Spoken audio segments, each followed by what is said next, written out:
ಈಗ 4ನೇ ಪಾಯಿಂಟ್ನಲ್ಲಿ ಗುಂಡಿ ಅಗೆತ ಶುರುವಾಗಿದೆ. ಬಂಗ್ಲಾಗುಡ್ಡ ಬಳಿ ಇರುವಂತಹ 4ನೇ ಪಾಯಿಂಟ್ನಲ್ಲಿ ಉತ್ಖನನ ಕಾರ್ಯ ನಡೀತಾ ಇದೆ. ಅನಾಮಿಕ ಗುರುತಿಸಿರುವಂತಹ 4ನೇ ಜಾಗದಲ್ಲಿ ಉತ್ಖನನ ಆರಂಭವಾಗಿದೆ. 3ನೇ ಪಾಯಿಂಟ್ ಬಳಿಗೆ ಇರುವಂತಹ 4ನೇ ಜಾಗದಲ್ಲಿ ಶೋಧ ಕಾರ್ಯ ನಡೆಸ್ತಾ ಇರುವಂತದ್ದು. ಧರ್ಮಸ್ಥಳದಲ್ಲಿ ಬುರುಡೆ ರಹಸ್ಯ ಬೆನ್ನತ್ತಿದ್ದಾರೆ ಸ್ಪೆಷಲ್ ಇನ್ವೆಸ್ಟಿಗೇಷನ್ ಟೀಮ್. ಇಂದು 2 ಮತ್ತು 3ನೇ ಪಾಯಿಂಟ್ ನಲ್ಲಿ ಗುಂಡಿ ಅಗೆಯಲಾಗುತ್ತೆ. ಬೆಳಗ್ಗೆ 2ನೇ ಪಾಯಿಂಟ್ ನಲ್ಲಿ ಮಣ್ಣು ತೋಡಲಾಗಿತ್ತು ಎಸ್ಐಟಿ. 2ನೇ ಪಾಯಿಂಟ್ ನಲ್ಲೂ ಕೂಡ ಪತ್ತೆಯಾಗಿಲ್ಲ. ಮೆಗಾ ಟ್ವಿಸ್ಟ್ ಸಿಕ್ಕಿದೆ. 2.5 ಅಡಿ ಆಳದಲ್ಲಿ ದೊರೆತಿದೆ ಕೆಂಪು ರವಿಕೆ ಮತ್ತು ಇತರ ವಸ್ತುಗಳು. ಹೆಚ್ಚಿನ ತನಿಖೆಗಾಗಿ ಎಲ್ಲಾ ವಸ್ತುಗಳನ್ನ ಸೀಲ್ ಮಾಡಲಾಗಿದೆ. ಎಸ್ಐಟಿಯಿಂದ ಸಂರಕ್ಷಣೆ ಮಾಡಲಾಗಿದೆ. ಧರ್ಮಸ್ಥಳದ ಬುರುಡೆ ರಹಸ್ಯಕ್ಕೆ ಒಂದು ಹೊಸ ಟ್ವಿಸ್ಟ್ ಸಿಕ್ಕಿರುವಂತದ್ದು. ಅನಾಮಿಕ ಗುರುತಿಸಿದ ಜಾಗದಲ್ಲಿ ಮಹಿಳೆಯ ವಸ್ತುಗಳು ಪತ್ತೆಯಾಗಿದೆ. 1ನೇ ಪಾಯಿಂಟ್ ನಲ್ಲಿ ಮಹಿಳೆಯ ವಸ್ತುಗಳು ಸಿಕ್ಕಿವೆ. ಮಹಿಳೆಯರ ವಸ್ತುಗಳನ್ನ ವಶಕ್ಕೆ ಪಡೆದಿದ್ದಾರೆ ಎಸ್ಐಟಿ ತಂಡ. ಸದ್ಯದ ಮಟ್ಟಿಗೆ ಈಗಾಗಲೇ ನಾವು ಗಮನಿಸುವ ಅಂಶ ಏನಪ್ಪಾ ಅಂತಂದ್ರೆ ಎಸ್ಐಟಿ ಅಧಿಕಾರಿಗಳು ಕೂಡ ಒಂದಾದ ನಂತರ ಒಂದು ಜಾಗವನ್ನ ಅಗೆದುಕೊಂಡು ಹೋಗ್ತಾ ಇದ್ದಾರೆ. ಈಗ ಮತ್ತೊಂದು ಕಡೆ ಗಮನಿಸುವ ಅಂಶ ಏನಪ್ಪಾ ಅಂತಂದ್ರೆ ಎಸ್ಐಟಿ ತಂಡಕ್ಕೆ ಈಗ ಮಹಿಳೆಯ ವಸ್ತುಗಳು ಸಿಕ್ಕಿರುವಂತದ್ದು.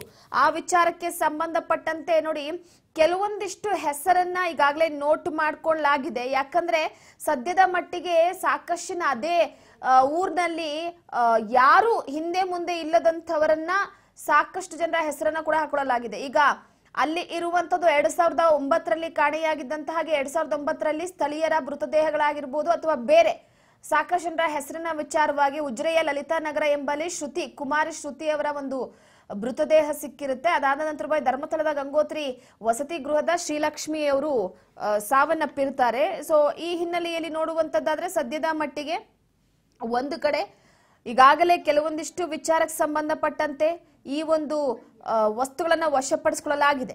ಸೊ ಒಂದು ಕಡೆ ಸದ್ಯದ ಮಟ್ಟಿಗೆ ಗಮನಿಸುವ ಅಂಶ ಏನಪ್ಪಾ ಅಂತಂದ್ರೆ ಈಗಾಗಲೇ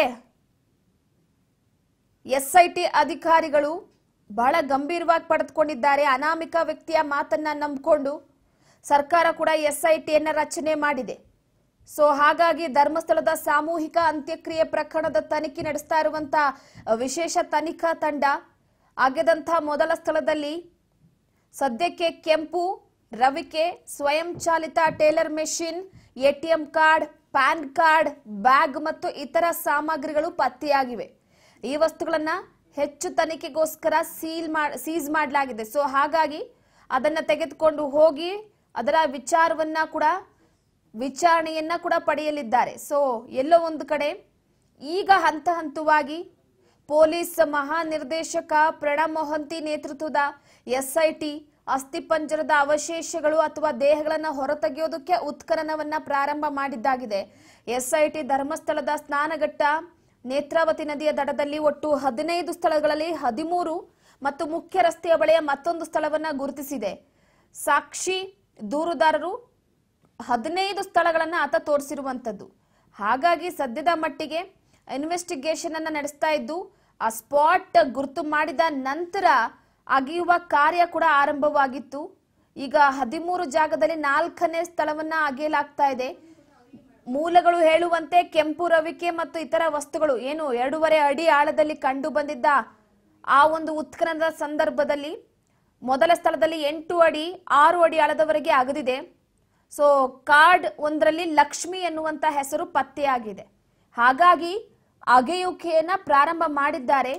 ಅದಾದ ನಂತರವಾಗಿ ಕೆಲವೊಂದಿಷ್ಟು ವಸ್ತುಗಳು ಸಿಕ್ಕಿದೆಯೇ ಹೊರತು ಅಸ್ಥಿ ಪಂಜರ ಸಿಕ್ಕಿಲ್ಲ. ಯಾವುದೇ ದೇಹದ ಅಸ್ಥಿ ಪಂಜರ ಸಿಕ್ಕಿಲ್ಲ.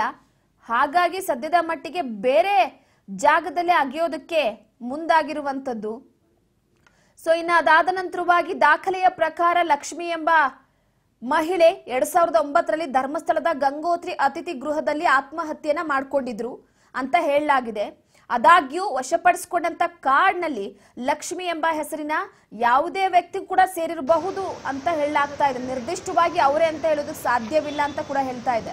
2001 ಮತ್ತು 2012ರ ನಡುವೆ ಧರ್ಮಸ್ಥಳ ಮತ್ತು ಸುತ್ತಮುತ್ತಲು ನಡೆದಂತ ಆತ್ಮಹತ್ಯೆ ಪ್ರಕರಣಗಳನ್ನ ಆರ್ಟಿಐ ದಾಖಲೆ ಪಟ್ಟಿ ಮಾಡಿದೆ. ಇವುಗಳ ದಾಖಲೆಗಳನ್ನ ಬೆಳ್ತಂಗಡಿ ಪೊಲೀಸರು ನಿರ್ವಹಿಸಿದ್ದಾರೆ ಅಂತ ಹೇಳಲಾಗಿದೆ.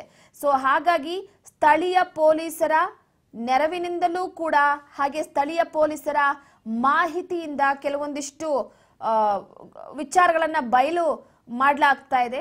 ಸೊ ಹಾಗಾಗಿ ಕಾಕತಾಳೀಯ ಸಂಶೋಧನೆಗಳಾಗಿರಬಹುದು ಅಥವಾ ಪ್ರಕರಣಕ್ಕೆ ನೇರವಾಗಿ ಸಂಬಂಧಿಸಿದಿಲ್ಲದಾಗಿರಬಹುದು ಅಂತ ಕೂಡ ಹೇಳಲಾಗ್ತಾ ಇದೆ. ಆ ಜೊತೆಗೆ ಈಗ ಈ ಆವಿಷ್ಕಾರ ಉತ್ಖನನ ಅನ್ನುವಂಥದ್ದು ದಿನದಿಂದ ದಿನಕ್ಕೆ ಕ್ಯೂರಿಯಾಸಿಟಿ ಕುತೂಹಲವನ್ನ ಜಾಸ್ತಿ ಮಾಡ್ತಾ ಇದೆ. ಹಾಗಾಗಿ ಕರ್ನಾಟಕ ಸರ್ಕಾರ ಜುಲೈ 19ರಂದು SITಯನ್ನ ರಚಿಸಿತು. ಡಿಜಿಪಿ ಪ್ರಣವ್ ಮೊಹಂತಿ ಅವರನ್ನ ಅದರ ಮುಖ್ಯಸ್ಥರನ್ನಾಗಿ ನೇಮಿಸಿದೆ. 20 ಸದಸ್ಯರ ತಂಡವನ್ನ ರಚಿಸಿದ ನಂತರ ತನಿಖೆ ಬಹಳ ತೀವ್ರವಾಗಿ ಪ್ರಾರಂಭ ಆಗಿತ್ತು. ಸೊ ಹಾಗಾಗಿ ಸದ್ಯದ ಮಟ್ಟಿಗೆ ಸಾಕಷ್ಟು ಕುತೂಹಲಕ್ಕೆ ಇದು ಕಾರಣವಾಗಿದ್ದು ದಿನನಿತ್ಯ ಕೆಲವೊಂದಿಷ್ಟು ಕ್ಯೂರಿಯಾಸಿಟಿಯನ್ನ ಕೂಡ ಜಾಸ್ತಿ ಮಾಡ್ತಾ ಇದೆ. ಇವತ್ತು ಕೂಡ ಉತ್ಖನನ ಕಾರ್ಯ ಅದೇ ರೀತಿಯಾಗಿ ಮುಂದುವರೆದಿರುವಂತದ್ದು. ಇದರ ಜೊತೆಗೆ ಧರ್ಮಸ್ಥಳ ಪೊಲೀಸ್ ಠಾಣೆಯ ದೂರುದಾರರು ದೂರನ್ನ ದಾಖಲಿಸಿ ಶವಗಳನ್ನ ಹೂಳೋದಕ್ಕೆ ಒತ್ತಾಯಿಸಲಾಗಿದೆ ಅಂತ ಆರೋಪಿಸಿದ್ರು. ಜುಲೈ 4ರಂದು FIR ಅನ್ನ ದಾಖಲು ಮಾಡಿಕೊಳ್ಳಲಾಗಿತ್ತು. ವಕೀಲರ ಕಾನೂನು ಮನವಿಯ ಮೇರೆಗೆ ಸರ್ಕಾರ SITಯನ್ನ ಸ್ಥಾಪನೆ ಮಾಡಿತ್ತು. ಧರ್ಮಸ್ಥಳ ದೇವಾಲಯ ಸಂಸ್ಥೆಯಲ್ಲಿ 1995ರಿಂದ 2014ರವರೆಗೂ ಕೂಡ ವಿವಿಧ ಇಲಾಖೆಗಳಲ್ಲಿ ನೈರ್ಮಲ್ಯ ಕಾರ್ಯಕರ್ತನಾಗಿ ಕೆಲಸ ಮಾಡಿದ ದೂರುದಾರ ಸಾಮೂಹಿಕ ಸಮಾಧಿಗಳ ಗೊಂದಲದ ಮಾದರಿಯನ್ನ ಆರೋಪಿಸಿದ್ದಾರೆ. ಅವರ ಪ್ರಕಾರ ಮೃತರಲ್ಲಿ ಅನೇಕರು ಕೇವಲ ಹಕ್ಕುದಾರರಿಲ್ಲದ ಅಥವಾ ಗುರುತಿಸಲಾಗದ ವ್ಯಕ್ತಿಗಳಾಗಿದ್ದಾರೆ. ಸಂಸ್ಥೆಯ ಪಾವಿತ್ರ್ಯತೆ ಕಾಪಾಡೋದಕ್ಕೋಸ್ಕರ ಸೊ ಈ ರೀತಿಯಾಗಿ ಯಾವುದನ್ನು ನಾವು ಹೊರಹಾಕಲಾಗಿರ್ಲಿಲ್ಲ ವಿಚಾರಗಳನ್ನ ಅಂತ ತಿಳಿಸಿದ್ದಾರೆ. ಸೊ ಹಾಗಾಗಿ ಸದ್ಯದ ಮಟ್ಟಿಗೆ ಕೆಲವೊಂದಿಷ್ಟು ವಿಚಾರಕ್ಕೆ ಸಂಬಂಧಪಟ್ಟಂತೆ ಮಾಹಿತಿಯನ್ನ ಪಡೆದುಕೊಳ್ತಿದ್ದಾರೆ.